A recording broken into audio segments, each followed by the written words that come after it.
Hi there, everyone. Thanks for joining us for another informative weekend edition of Jamaica Magazine. I'm your host, Theodore Henry. Inside today's pages, we'll be sharing more stories of Jamaica's development, as well as information to take care of your health, business, and educational needs. Stick around for this exhilarating journey. You don't want to miss any of it.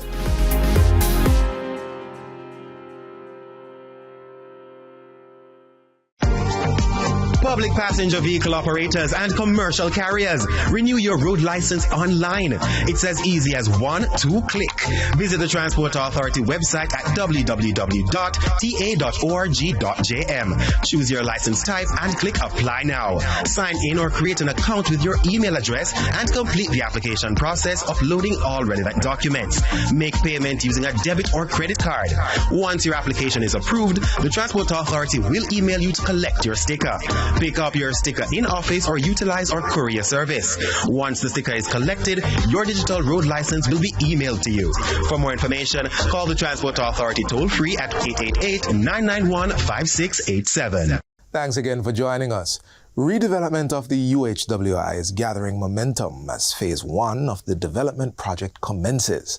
What this entails, we'll find out right now.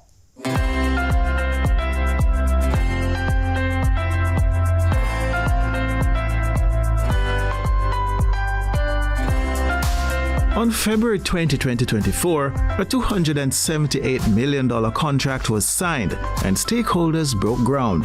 The action kick-started construction for Phase 1 of the University Hospital of the West Indies UHWI Mona Development Project.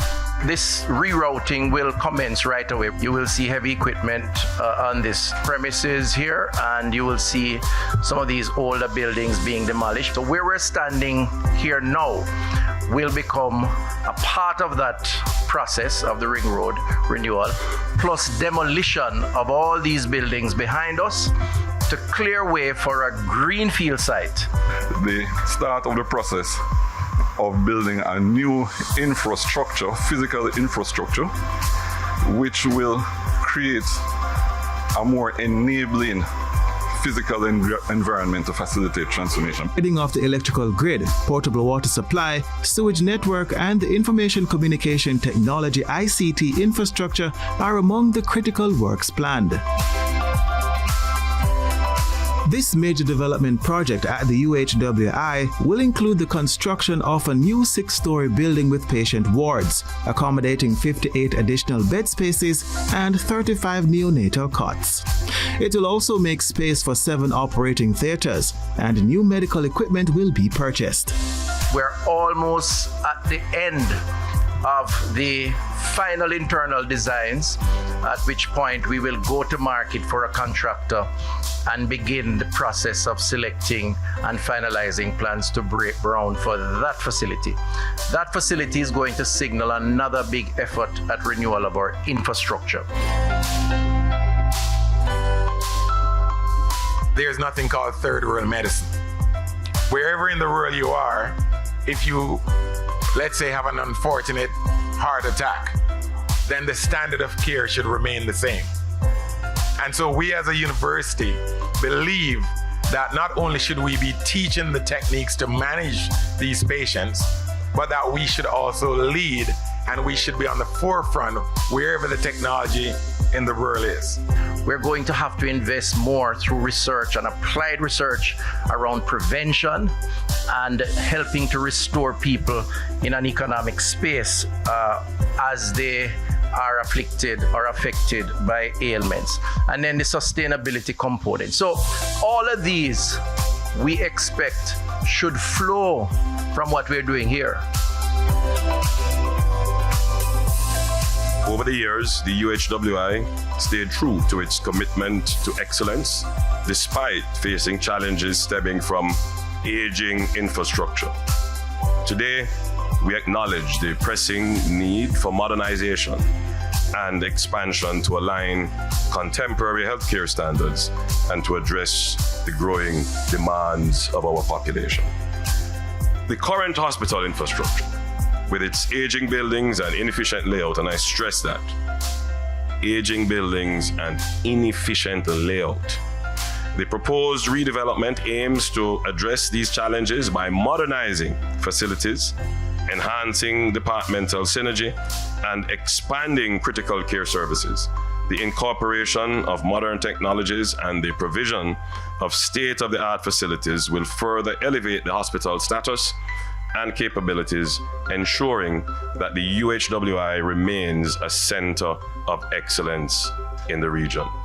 Today, this contract signing and groundbreaking ceremony marks the beginning of a transformative chapter in the history of the University Hospital of the West Indies. The University Hospital of the West Indies provides critical care to the Jamaican population. This includes accident and emergency response, intensive care, neonatal intensive care, and coronary and specialist care, involving cardiac and complex neosurgical procedures. It remains a regional training facility for medical experts and healthcare professionals, and is a center of excellence for teaching, research, and patient care.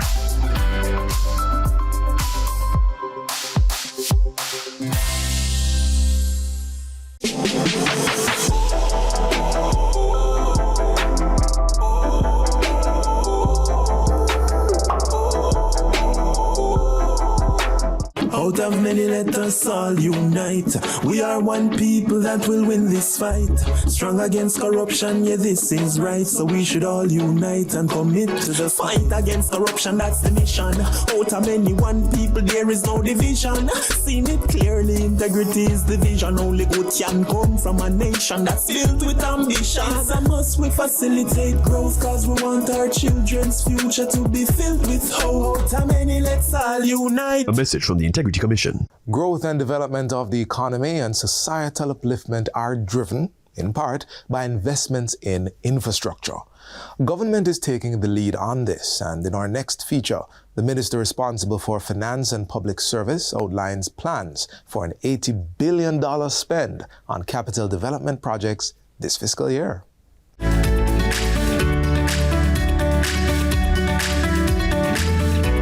The CapEx program for the government of Jamaica is tabulated at $80 billion, Madam Speaker. And this year I'm very pleased by the fact that one of the highest allocations is to the Ministry of Health, $11.5 billion to support the construction of 3 hospitals at the same time. $3.4 billion to construct the Spanish Town Hospital, to commence civil works at Greater Portmore and St. Jago and Old Harbour Health Centres. $5.8 billion for the finishing of Cornwall Regional Hospital, and $800 million to facilitate ongoing activities in the construction of the Western Adolescents Hospital. And of course, the UWI project, for which the Prime Minister and the Minister of Health broke ground, is allocated $481 million. We're going to have a modern, 6-story hospital on the UWI ground, something that we have never thought possible before. And you know, I said 3 hospitals, but it's really 4. Because it's Cornwall Regional Hospital, it is Spanish Town Hospital, it is Western Adolescents Hospital, Madam Speaker, and it is the University Hospital of the West Indies. That could not happen without macro stability. Physical infrastructure, $6.3 billion allocated to complete the Southern Coastal Highway project, $10.2 billion for the Montego Bay Perimeter Road project.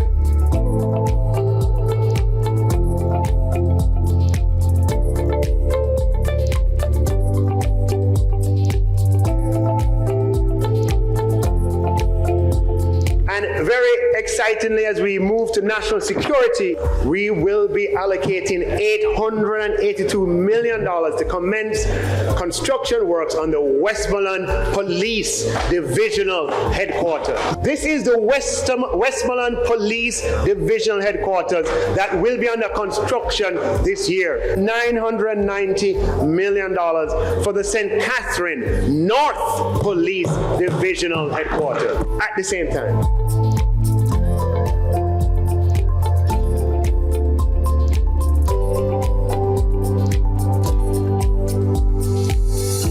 In the Ministry Ministry of Transportation, we are making allocation of $2.6 billion for the delivery of 100 new buses which are on schedule to arrive before back to school. We are leveraging stability to improve people's lives. Madam Speaker, we are allocating $916 million for the procurement of 50 garbage trucks for the people of Jamaica. This is a government that is using economic stability, leveraging it to meet the needs of the people.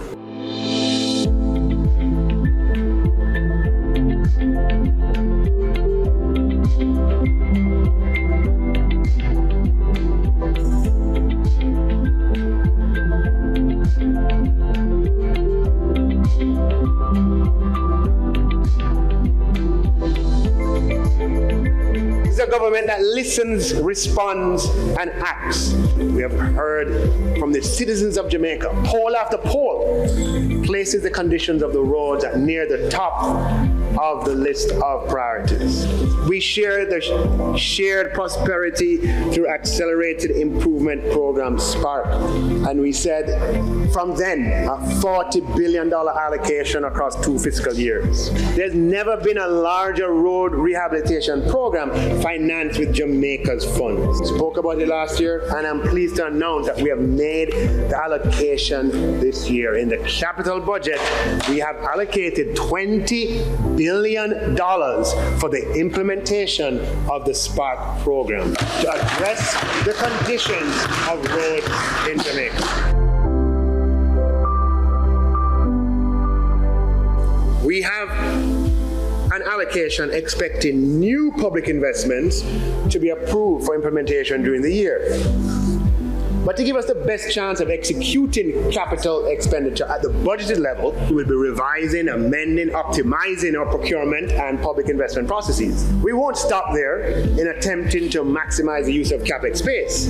What we will also do is to develop a portfolio of public investment projects above and beyond the aggregate allocation, Madam Speaker, for the year. This gives us the option of substituting, hear what I said? Substituting in the event a public investment project execution falls behind. We are determined to maintain and leverage the macro stability in the interest of the Jamaican people.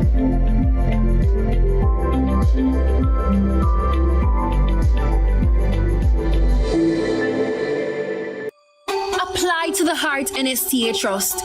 Learn a new skill and expand your horizons. Your government has made it completely free to you.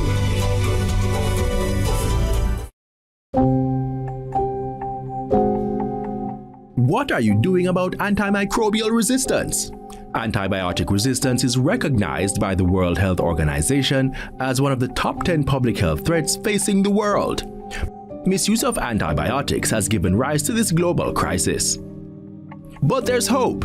Safe use of antibiotics is key. Adhering to prescribed dosages and duration is crucial.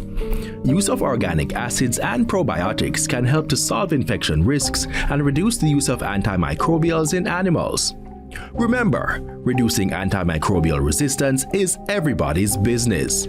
Take action today. Let's preserve our antibiotics for a healthier tomorrow. There have been several major earthquakes across the globe in recent times, and our region has not been spared. It's a timely reminder to always be prepared for an earthquake, as they come without warning. We have some safety tips for you to consider.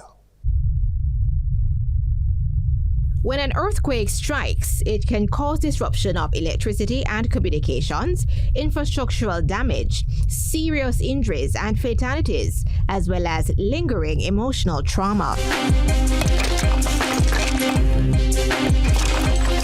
Because an earthquake can strike at any time without warning, on today's program we share safety tips for you to keep in mind.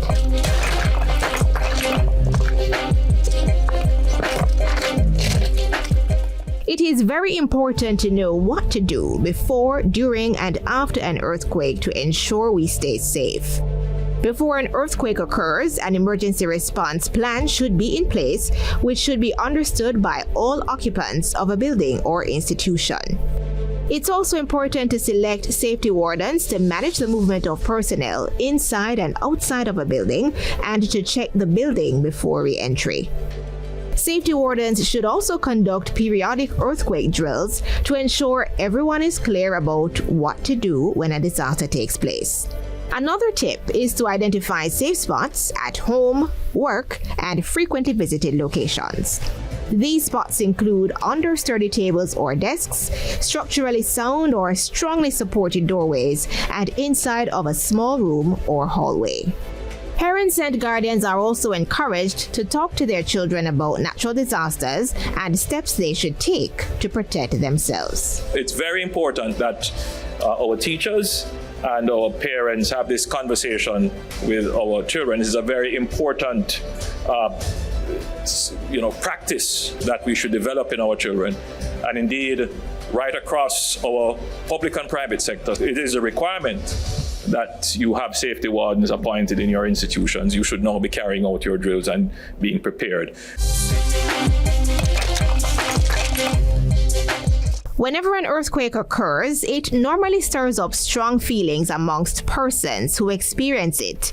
These feelings are sometimes manifested in depression, anxiety, stress, difficulty breathing, chest and muscle pains, feeling faint, dazed, lightheaded, or angry, as well as stomach aches. We recommend to Jamaicans who may be experiencing those symptoms to firstly, they can consult their doctor, whether in the private or public space. But there are other less intense ways to manage these types of mental wellness or mental health challenges. Talking to a friend or family member, I encourage others to remain safe, getting rest, reestablishing a return to routine, and just asking for help if you need that help. The precautions that you should take during an earthquake will be determined by where you are when the shaking begins. During an incident of this nature, we know that it gets a little bit dramatic and persons want to call each other, but we are asking persons not to use cell phones during these kind of incidents unless it is absolutely necessary. Desist from making prank calls to the emergency services such as the police and the Jamaica Fire Brigade. What it does is tie up resources that are needed elsewhere, and so it makes our job that much more difficult. If you are inside of a building, use the drop, cover, and hold technique and stay put until the shaking stops. If you are outside, stay at least 10 feet away from any building from which window, glass, and other debris could fall. Move away from trees, streetlights, and power lines. Crouch down and cover your head. If you are in a vehicle, park in a location away from trees, wires, buildings, bridges, and overpasses.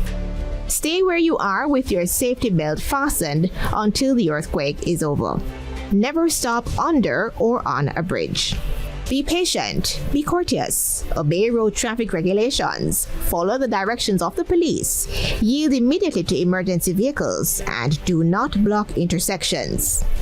After the earthquake, exit buildings by using the stairs and not elevators.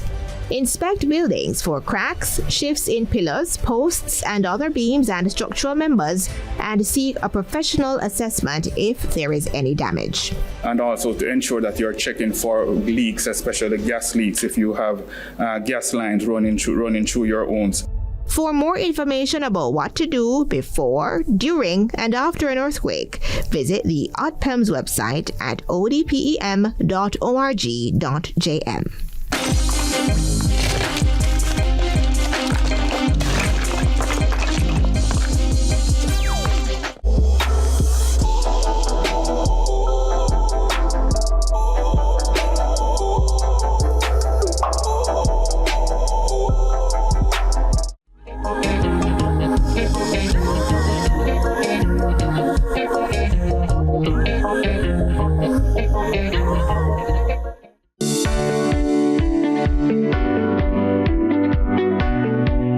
If you're considering starting your own farm but aren't sure where to begin, we have a game plan for you. First, avoid planting too many crops at once.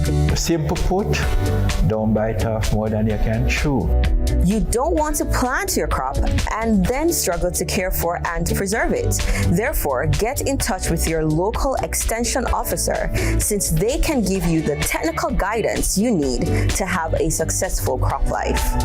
While your extension officer is on hand to help you through the process, you, the farmer, will have to bear some of the responsibility in the cultivation and the production of your crop, like having the proper land tenure, whether through leasing or ownership.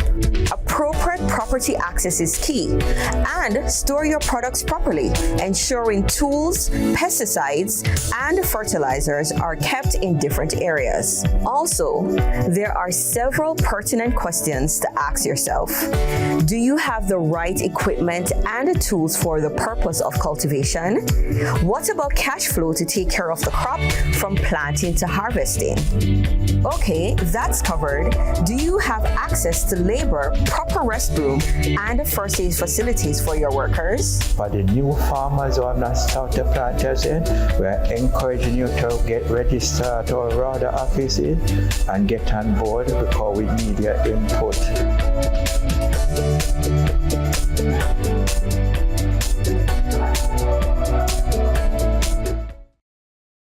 We have a little hospital coop basically for the chickens that don't look so promising. My uncle Raymond, he's a big poultry farmer. The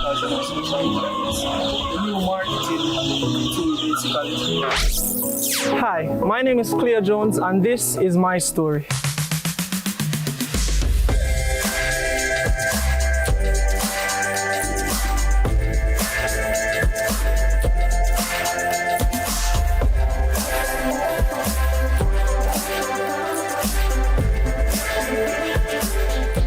I'm a 21-year-old poultry farmer. Started farming about 4 or 5 months ago. Went viral on TikTok, and ever since the poultry business has been booming for me. I started with only 100 chickens, and right now on the farm, collectively, me and my uncle have about 4,000 chickens, including layers. Clear come by my farm, and his mother and he said, "Mommy, I love farming." And I said, okay, bring him over, I can teach him how to farm, and so him started out. When I just started poultry farming, the big question was, how am I gonna be different? You know, I didn't just wanna walk into a restaurant and say, can I speak to the owner? Hey, you know, some race fowl. I didn't just wanna do that. You know, I wanted to market it in a way that I separated myself from other poultry farmers, you know, made my brand different. And something just came to my mind that, hey, you're good at, you know, music, you're good at writing songs, poems. Why not infuse that creativity into the business, you know, spread it on different social platforms and see what could happen. That's what I did, and it worked. Okay, you want a song? Yes. All right, so if education are the key, ambition of the locksmith, first batch sold off is another batch. This to the profit like gymnasts, make you back flip back that again till you see a fat brick. We supply wings and legs and hip for the curry and fry and jerk man grill link. If you know Smaddy with the chicken and chips, big up Damien and the whole chicken and things. High pro feed, make your birds active, youth start farming and make a million quick. The reason why I decided to go into poultry is because Corona taught me one of the most important business lessons, and that is essential business is the most important. So most of my customers that, you know, order chickens from me, they do it via social media because, you know, social media, it's the new marketing tool. It's not a case where I have to bring them on the farm. I just, you know, need the address to have it delivered to them. You know, most of the times I'm busy, so I don't do the delivery, but, you know, I have the courier that does the delivery for them. So I get the order, basically, open the deep freeze, you know, weigh the chickens that are already harvested, you know, and send it off to the restaurant, to the wholesale, to the cook shop, the household, wherever. What we do, we go to a super center You know, we pick up the baby chickens from the hatchery, you know, fresh out the eggs and everything. We transport them here on the farm. We have 2 coops that we use as the nursery coop basically, because those coops contains the heat bulbs and, you know, the required facility to basically nurture those baby chicks. Then after that we transport them to the big coop. And we basically feed them for 6 weeks, take care of them until they're ready to be harvested. What I do, I actually build about 6 huge concrete tanks and harvest rainwater and treat it. So wherever time already I use that for the chicken, for the pig and for the goat. So I don't buy a lot of water. I've actually calculated 9 months of rainfall water. So that means if I have drought for 9 months, I can supply myself for 9 months with water. Jamaica is basically importing a lot of things that, you know, we have the potential to grow. I would advise a lot of youths to jump into farming. You know, it's profitable. There's a great demand for it, so, you know, you just want to market your stuff the right way. So yeah, I would definitely encourage, you know, everybody to build a fall coop, plant some cabbage, plant something, grow something. Now that you see what I'm doing, you can join in on this too. Stop farm fool, farm foul.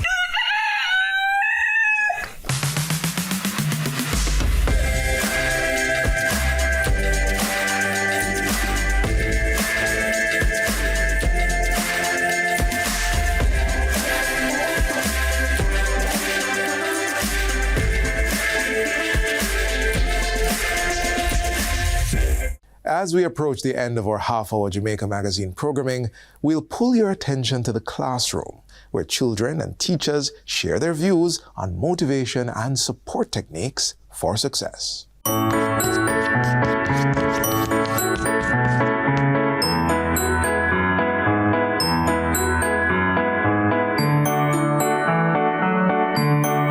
As the CEO of the National Parenting Support Commission, I want to speak specifically to parents to affirm your children.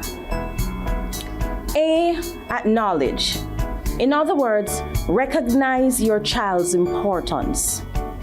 F, friend. Understand that there must be mutual affection, that bonding is absolutely important. It must be encouraged. F, favor. Your children desire your approval and your support. When they meet your expectations, do not just ignore them, but support and encourage them. I, influence. In a time when some of our influences could be called into question, we need to ensure that as parents, we become the most important influence in the lives of our children. We want parents to get involved in the lives of their children. We want them to lead by example, and we want you to encourage your children's dreams and aspirations. R, respect. Respect is something that we must teach our children. As adults, I want to caution though, that is also something we must earn. We must not only expect respect to be reciprocated because we're adults, we must show it. We must model for our children what it means to respect. Motivate. Be your child's cheerleader. Speak positively over his or her life. As a parent, learn to celebrate effort, especially when they're in school and not just grades. That's very important. When your child is doing his or her best and putting out effort, encourage it and support him or her.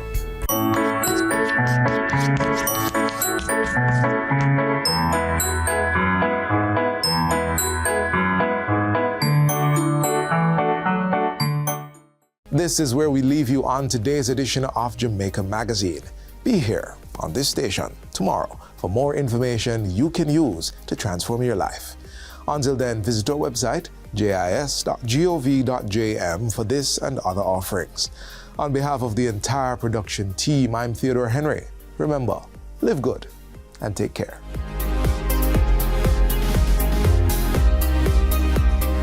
This has been a production of the Jamaica Information Service, the voice of Jamaica.